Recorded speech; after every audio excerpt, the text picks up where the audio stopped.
This is our video for substituting for Monday, September 12th class. I'm out of town at the Southern California Earthquake Center meeting. So I just wanted to give you a few announcements before we get started. The first announcement is tomorrow, September 13th, from 11:30 to 12:20 in Science Building Room 246. We have our next Earth Science Seminar. It's going to be given by Dr. Chad Emmett, who teaches geography classes here at UVU this semester. And he's the just recently retired professor from BYU in their Department of Geography. He's going to talk about tsunami awareness, memorialization, and mitigation on islands in Indonesia. And this is work that he did also in collaboration with UVU faculty and BYU geology faculty in 2016 through present. So that should be pretty cool. Definite opportunity to get extra credit in this class as part of that seminar option. The other three announcements are upcoming things going on in this class. So I want you to make sure to complete Journal 2 by Tuesday. And that needs to get done because I'm going to try to give you feedback and grade the journal on Wednesday evening. And that way you'll have your feedback by Thursday, and you can use that feedback to help you in completing your quiz. Quiz 1 is going to be posted this Sunday, so it'll be open from Sunday the 11th through Saturday the 18th. It's open book and open note, and so that's why getting Journal 2's feedback will be helpful. But it is not a group assignment, so please work on your own and don't discuss the quiz until after Saturday the 18th. On this Wednesday, when I'm back, we will be having an in-class assignment where you guys will use the knowledge from this lecture today to identify minerals. And so this will be an in-class assignment worth a good amount of credit. And this should go off fine as long as it all goes well with my return flight. I'm flying back that morning, should be there before class. If there are any issues, I would make sure to post an announcement on Canvas if somehow my flight was canceled. But I don't think that'll be the case. It's a direct flight. Okay. So let's move on. So last time we were talking about minerals and we introduced the different mineral groups was the last thing we did. And so I'm backing up in the slideshow to kind of around slide 15, where we talk about different ways that we can identify minerals based upon their properties. And so one property of minerals is that they have crystal structure. And sometimes it's well expressed in terms of what we call crystal habit. And so here's an example of quartz, which has 120-degree angles between crystal faces. And so we describe the angularity and the quantitative angles between these crystals to help define its crystal habit.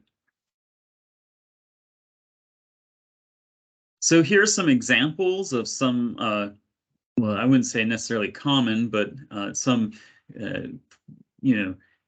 very standout crystal shapes that we see with minerals. One is quite common, halite, which is also referred to as table salt. It's sodium chloride. It has what we know as a cubic crystal habit. Then we have diamond there, which is an octahedron, has 8 sides. Starlite is a little bit less common mineral. These are all cartoon sketches of these. Quartz we were just looking at. Garnet's a common metamorphic mineral. And stibnite is an interesting mineral. It's a mineral that can also is known as antimony. Calcite is a very common carbonate mineral and forms these rhombohedron shapes. And then kyanite is an index metamorphic mineral. So it's quite useful for understanding metamorphism that's occurred. Now let's look at all of these in a format that's more realistic. And so I always love to look at minerals in their what's called the matrix. So here you can see the diamond sitting within the surrounding rock. But you can see very clearly that it has that octahedral shape in its natural state. Of course, when it's cut, it's made into a much different shape as a gemstone. And that's something to remember, that gemstone shapes do not reflect the actual crystal habit usually of the mineral, although that's not always the case. Tourmaline, often the gemstone is given in that shape. So there's halites, cubic crystals. So we have 6 sides, and they're all intergrown together. If you break that apart, it actually will form other small cubes. And that repetition of kind of the shape is another property which we call cleavage planes or cleavage. Starlite, so quite an interesting mineral, and you can see that it tends to form kind of in pairs. And yeah, quartz is very classic crystal shape that we often associate with kind of crystals forming in caves and things like that. It can be all sorts of different colors. Another example of that is garnet. And so garnet we usually think of as red, but actually can encompass pink and green and orange. They all are different varieties of garnet, but they're all 12-sided crystal habit. Its crystal habit is not maybe as well formed as, say, a halite usually, but it is there. Stibnite is a very blady mineral, shown here. Here's calcite, and this is another one which has good cleavage planes, and you can see the kind of fracture planes within there, where if you hit it, would cleave off into the same shape over and over again. And then kyanite, this pretty blue mineral formed in a lot of metamorphic rocks. Okay, so crystals and the atomic arrangement which forms these crystal shapes leads to different types of symmetry in certain orientations of the crystal. Sometimes geologists are focused on describing that symmetry. The atomic bonding patterns are what's giving the crystal its shape. And so here's another cubic crystal habit, and that's galena, which is a lead sulfide. And it's one of the minerals that you might look at in your activity on Wednesday. And so here it is, this kind of very metallic-y looking, and you can see the cubic nature of it. And you can also see that it would break apart or cleave into many other cubes. So it does have cleavage as well. Okay, so the geometry and atomic packing and the natural or the nature of chemical bonding determine the mineral properties. And so, again, another example of what we were just looking at, another cubic one, is halite. And so we saw table salt, which we've all seen, possibly even under the microscope. But it can also vary quite a bit. So here's an example of a rare green halite. And up above, really massive halite minerals in some deep underground mine of salt. Salt usually, of course, we think of as being a precipitate, but it can be formed in kind of basins. And interestingly, when it becomes a rock and buried underground, salt can be kind of buoyant and move into different parts of the interior of the earth and can be mined in big pockets like this. The color that we see that's different from, usually we think of table salt as kind of white, and you can get green and pink as well. The colors are just actually because there's impurities in there. So salt is supposed to be just sodium and chlorine ions, but if you every now and then throw in another type of element, substituting in the crystal lattice, it'll reflect the light differently and it will change colors. So it's just a property of the way the light is being shown and reflected off of the mineral structure.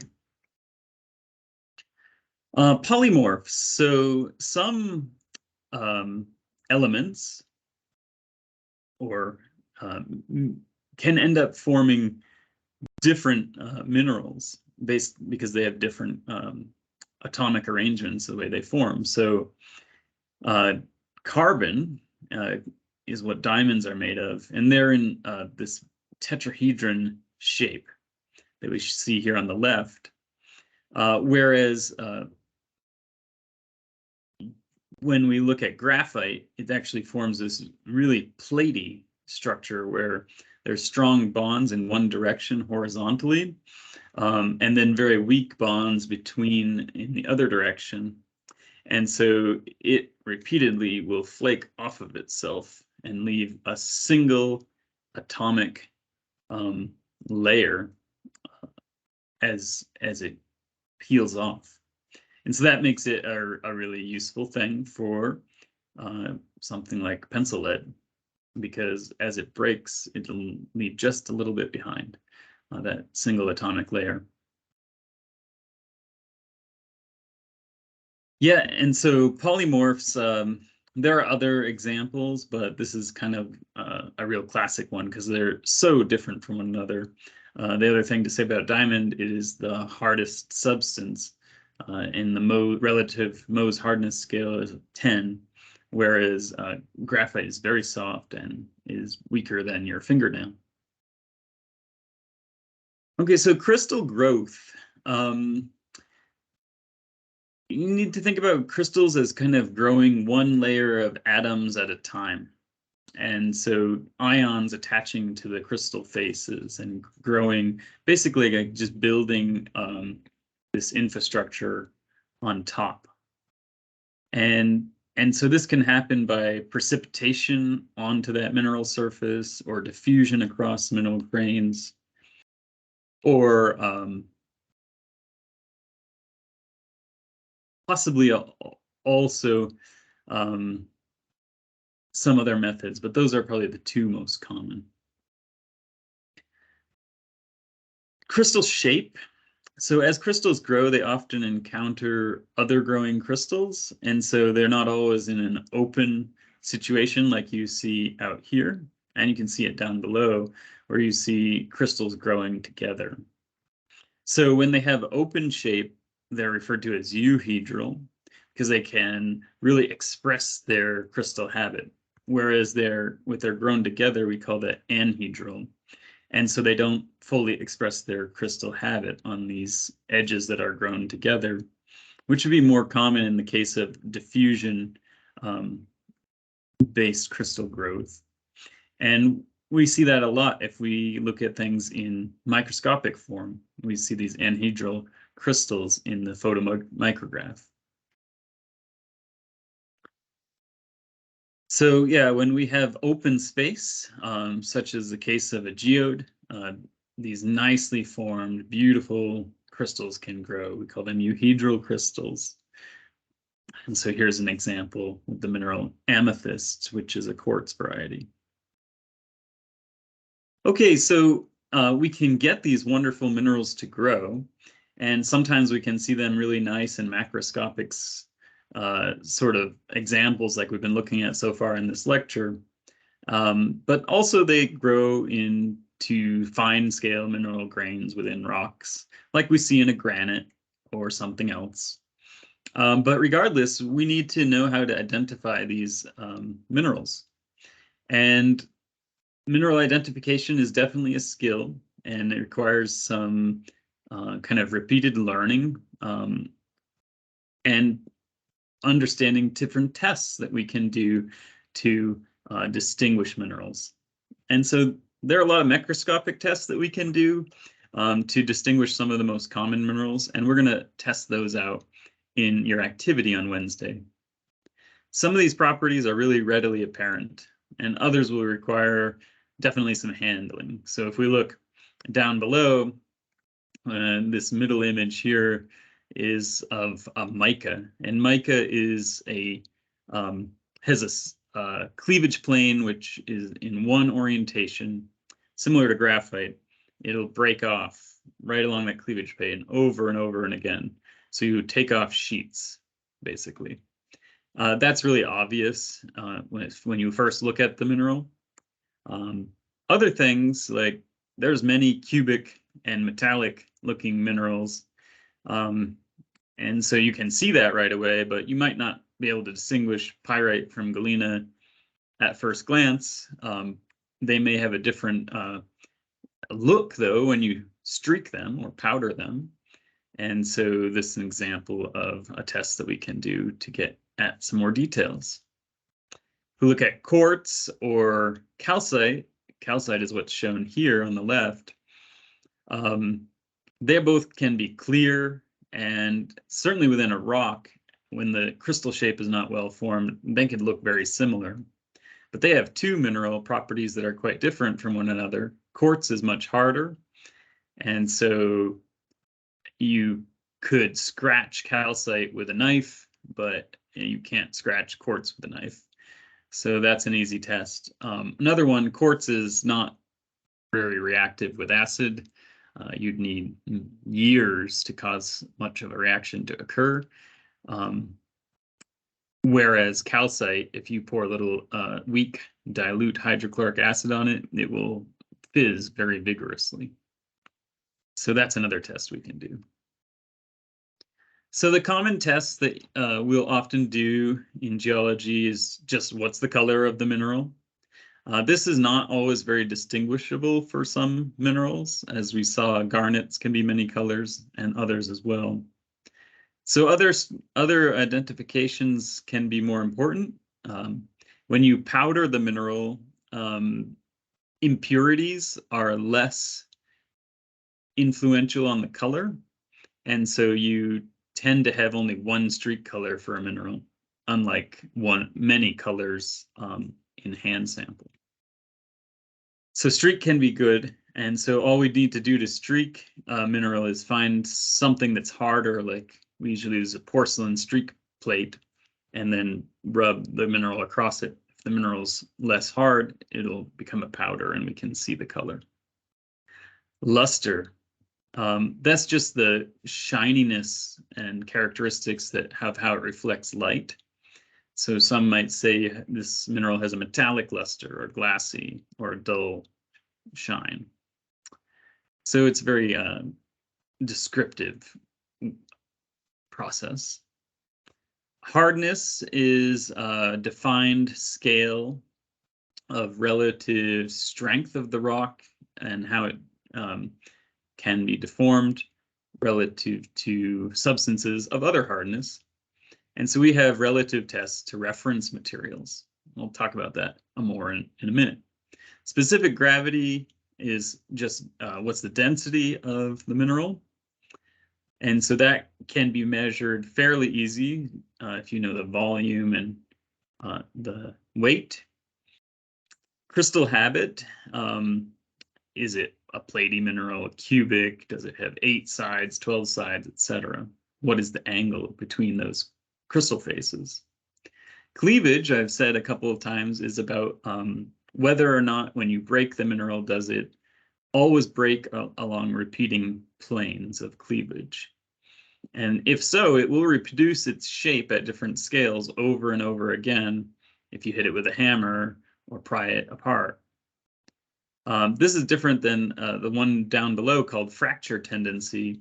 If you break a mineral that has what we call fracture, it tends to break irregularly, i.e. it has no cleavage planes. And then reaction to acid. So that can be useful for identifying calcite or dolomite, these carbonates, from other minerals. And you can also get a reaction out of sulfides. It's not a very good reaction. You get a big fart, rotten egg smell. Okay, so let's go through each of these ones briefly. mineral identification and color. So color is very diagnostic of some minerals, i.e. like this green malachite that we see on the left, which is a copper mineral. It's very distinguishing. If you have a blue copper mineral, that is a different mineral chemistry, and it's azurite, which is distinct from malachite. So that, in the case of these minerals, is quite a good distinguisher. But it's a poor indicator for quartz, because many of you probably know you can have rose quartz, amethyst, milky, clear. You can have smoky, black quartz. And it's primarily a silica and oxygen, but if you just throw in a few impurities for some of those silicons, it'll change the way the light is reflecting off of that mineral and give it a different color. And there's my favorite example of this is the mineral corundum. Corundum is like the technical name for what we call rubies or sapphires, which is actually a type of aluminum oxide. It's really cool because it has a hardness of 9, which means that only diamond is really harder. And there's a few other substances that are similar, but not many. So makes a great gemstone because it won't get scratched up unless you got a lot of diamond dust running around. And it also makes a great gemstone because it comes in many varieties of colors. And so we usually think of the blue and the red for ruby and sapphire. And ruby's kind of a specific color. Sapphire is actually kind of the generic catch-all. So you can have yellow sapphires, orange sapphires, green sapphires, and you can even have red sapphires. It's a slightly different red than what we call a ruby color. But they're all corundum. And they just have different impurities in there with that aluminum substitute out in a few places, say some iron for the yellow sapphire.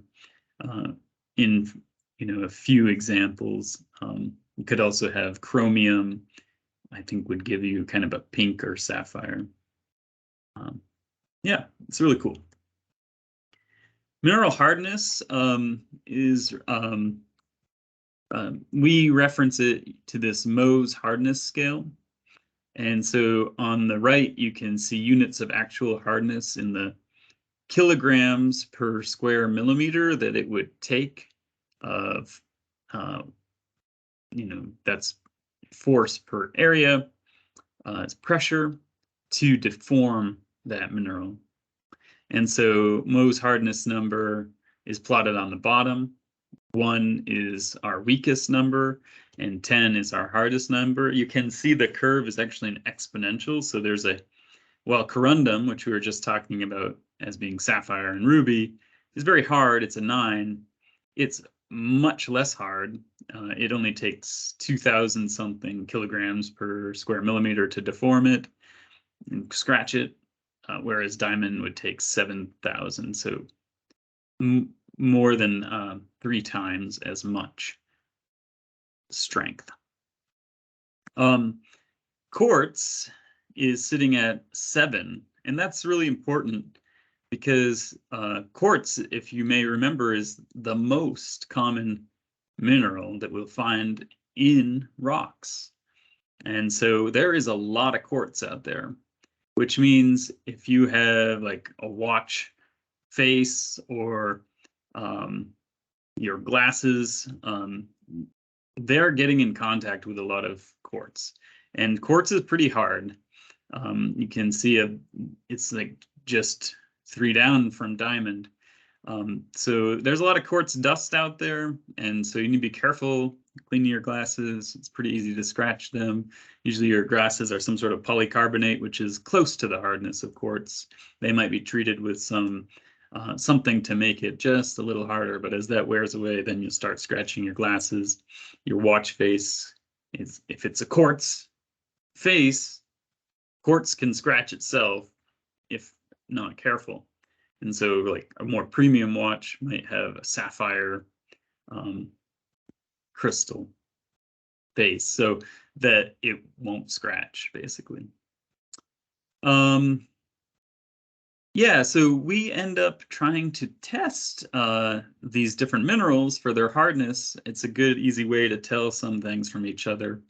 And we use reference things. So like your fingernail is actually a hardness of 2.5. And so if you can scratch a mineral, then we know we're below 2.5 on the hardness scale. And some common minerals like that include talc, talcum powder, or gypsum made of drywall. Those will be scratched by a fingernail. You cannot scratch calcite with your fingernail, but at 3.5, a copper penny can scratch calcite. Fluorite, the mineral fluorite, cannot be scratched by a copper penny, but if you take a knife or glass shard, you can scratch fluorite. You can scratch apatite as well. Some really common minerals that are fairly hard are feldspars, coming in at a 6, but it sits between a steel file and glass. Not really sure why a steel knife is less hard than a steel file. Quartz, on the other hand, is above that. So quartz won't be scratched by steel.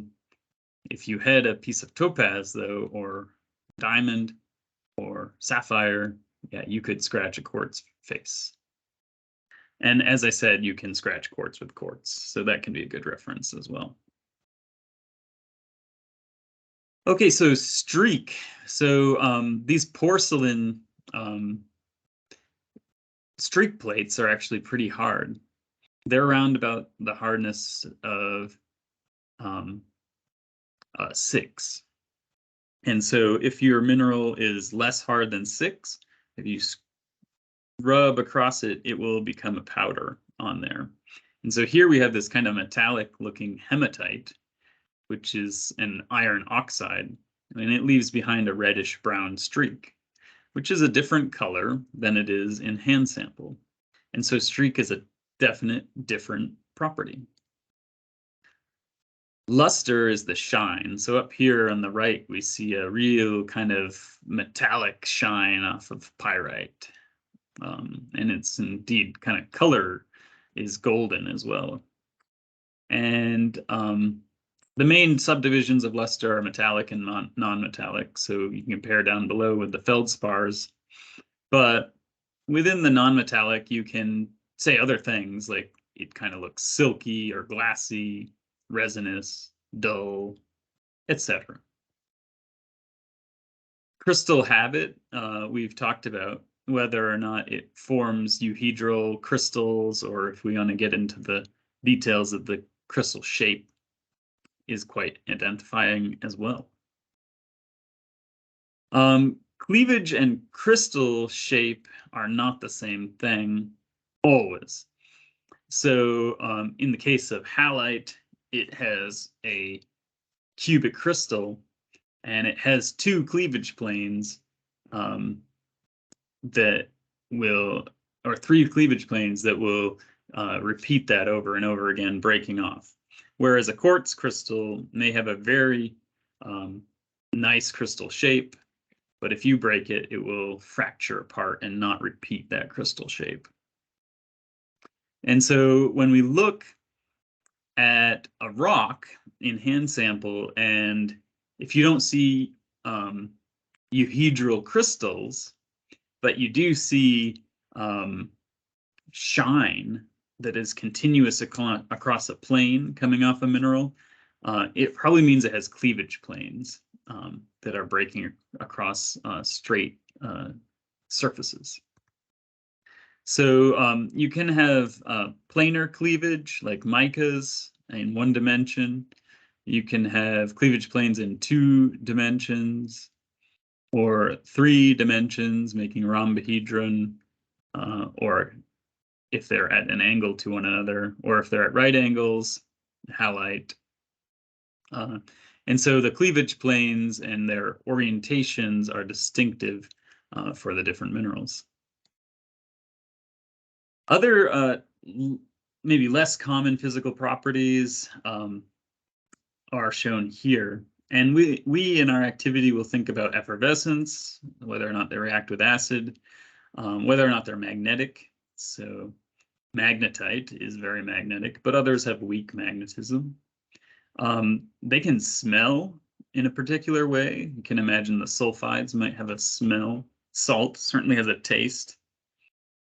And they can feel in different ways. You can imagine talc and how that feels as compared to maybe this magnetite, for instance. They can sometimes be elastic. You can bend a mica and it will spring back. They can be somewhat transparent. Some can produce an electric charge. We're not going to test for that. And then if we look at them under light, we can see how it bends the light in a microscopic sense or under the microscope. Malleability, gold, you can pound down. If you pound down other things, maybe they're not malleable. Ductility, can you turn it into a wire? And sectility, can it be shaved off with a knife? Okay, we'll skip ahead of this one. So mineral compositions, we talked about last time how most of these minerals are made, most minerals in the crust are made of these elements. And silica and oxygen are the most. Silicates are the rock-forming minerals up here. But in addition, we have the oxides, sulfides, sulfates, halides, carbonates, and native elements. We're going to go through and look at some of the silicates, which are known as the rock-forming minerals. These silicates dominate the Earth's crust. Oxygen and silicon are major components of the minerals, but then they can have other elements as well. So silicates make up 94.7% of the crustal volume and 74.3% of the crustal mass. And so I guess that tells you that the other crustal volume must be very dense because it makes up quite a bit of the mass. Okay, so silicon tetrahedron is the anionic unit of the silicates, SiO4. Basically, you have 4 oxygens sitting, or elements sitting around a silica in this tetrahedron shape. Okay. And so within the silicate minerals, we see different arrangements of these.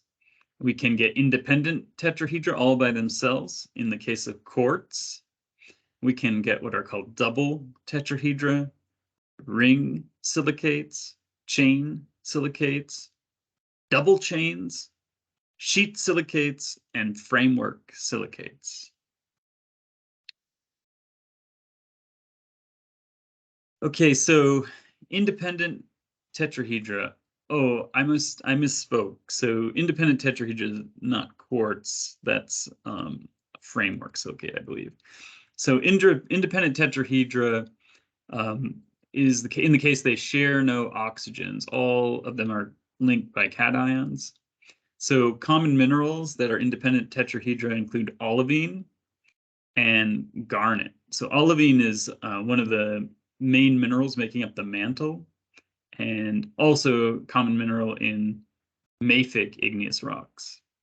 Garnet, common mineral in metamorphic rocks, is another independent tetrahedron.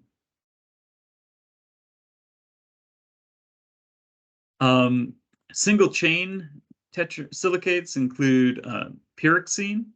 Pyroxene is another mineral that's common to igneous rocks. It's often found in sometimes in granite and other igneous rocks. Double chain silicates include the amphiboles, which is one that you will look at in your lab is hornblende. Sheet silicates, these are these planar silicates like mica.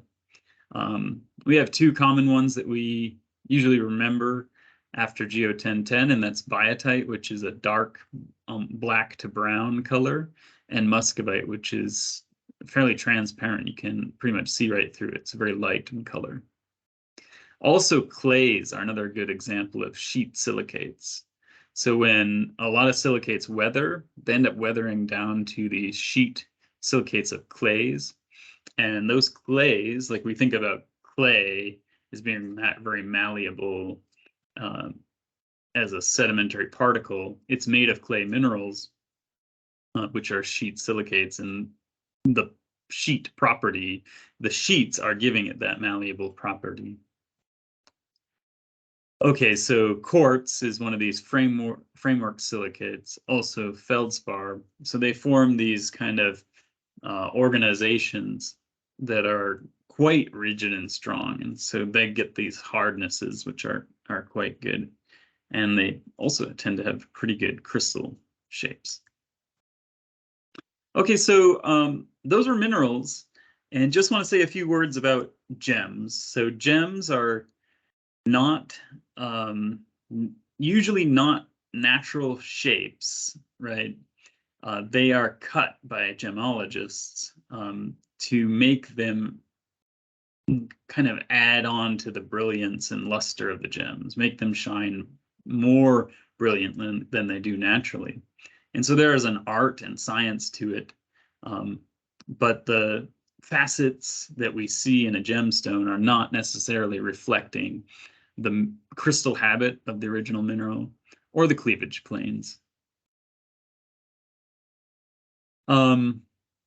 So some examples, talked about diamonds and sapphires already.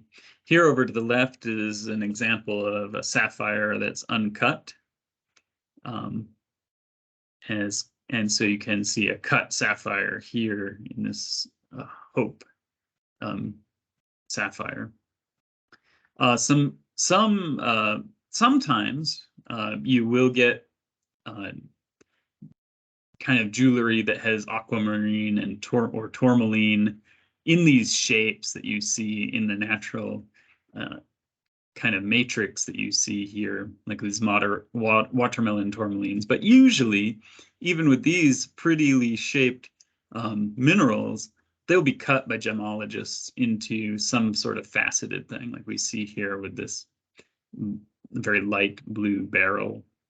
Or we can even see the watermelon tourmaline, which has this zonation of color within it, which probably means, again, we have different impurities as we move across this, giving that watermelon color shape, color pattern. Diamonds, yeah, so most of these diamonds are formed in the mantle, so they require a lot of heat and pressure. And somehow we're getting pure carbon there compressed into the diamond octahedron structure. And why do we have them at the surface then? So they're found associated with these features that are known as kimberlite pipes. So some sort of features that are causing motion upward, an injection of mantle up towards the surface. And they're found within those pipes, which means that somehow the diamond is passing up through them unfazed through that injection through these pipes towards the surface. And so this must be related to some igneous processes. In Utah, we have some gemstones. So some of you may have gone to Topaz Mountain. So here in the center is some clear topaz. You can also find kind of orangey brown topaz there. Also in that area of Topaz Mountain in central Utah, there's a really quite rare red beryl. We saw in a previous slide that oftentimes the beryl is kind of this light blue. Red beryl is actually much rarer than a diamond is, and therefore very expensive if you can find it. In Utah, we also can have different types of opal, quite pretty in some places. People have found turquoise here, of course, amethyst, other quartz of many varieties, azurite and malachite. We have a lot of copper mines here, and so it's not too surprising. Off the side of Utah Lake, you can find pyrite and other kind of polymorphs of that, garnets. Oh, and down to the lower left here is another, this is a very beautiful topaz with kind of this orange color. So yeah, Utah has a good opportunity for hounding for what we call gemstones. Of course, they're not gems until they're cut, but some of them come quite beautiful to start with. All right, so I think we reached the end of the lecture. I promise it'd be shorter than normal because we don't have time for questions, but if you do have questions, go ahead and ask them next class or write me an email. Let me know how I can clear up any questions you had. All right, have a great rest of your day, and I'll see you on Wednesday.